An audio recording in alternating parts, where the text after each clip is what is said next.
Welcome to this video on Analyst ratings.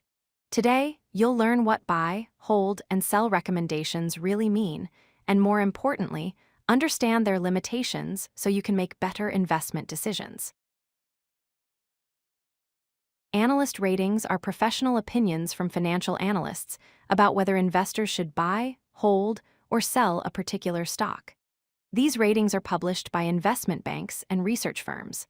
Analysts base their recommendations on detailed company fundamentals and market analysis. Along with the rating itself, they typically include price targets and detailed reasoning for their recommendation. There are three main types of analyst ratings. A buy rating means the analyst believes the stock will outperform and deliver strong returns to investors. A hold rating suggests the stock will perform in line with market averages, meaning it's neither particularly attractive nor concerning. A sell rating indicates the analyst expects the stock to underperform and decline in value. Here's where it gets confusing. Different firms use different terminology for the same basic ratings. For buy recommendations, you might see terms like outperform, strong buy, overweight, or accumulate. For hold ratings, firms might use neutral, market perform, equal weight, or peer perform. And for sell ratings, you'll encounter terms like underperform, reduce, underweight, or avoid. All these different terms essentially map back to the three main categories of buy, hold, or sell. Analysts typically include a 12-month price target with their ratings. This is their estimate of where they expect the stock price to be in 1 year based on their analysis. Price targets help investors understand the potential upside or downside from the current price. If a stock trades at $50 and an analyst sets a price target of $70, they're predicting a 40% gain over the next year. It's critical to understand the limitations of analyst ratings. First, conflicts of interest exist because investment banks often have business relationships with the companies they cover.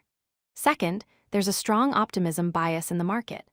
Buy ratings significantly outnumber sell ratings across the board.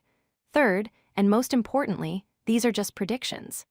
Analysts are often wrong because markets are unpredictable and unexpected events can change everything overnight. So how should you use analyst ratings? First, treat them as just one input among many. Combine analyst opinions with your own research and analysis. Second, look at the consensus by checking average ratings across multiple analysts rather than relying on a single opinion. Third, and perhaps most valuable, read the reasoning behind the rating. Understanding why an analyst made their recommendation is often more useful than the rating itself. Let's recap the key takeaways. Analyst ratings provide professional insights, but they come with significant limitations. Use them as supplementary information, never as your sole decision criteria. Always conduct your own research and due diligence before making investment decisions. Remember, no analyst can predict the future with certainty. The market is full of surprises, and ratings are educated guesses, not guarantees. Thanks for watching, and good luck with your investing journey. If you like this video, hit that like button and don't forget to subscribe. Visit codelucky.com for more such useful content.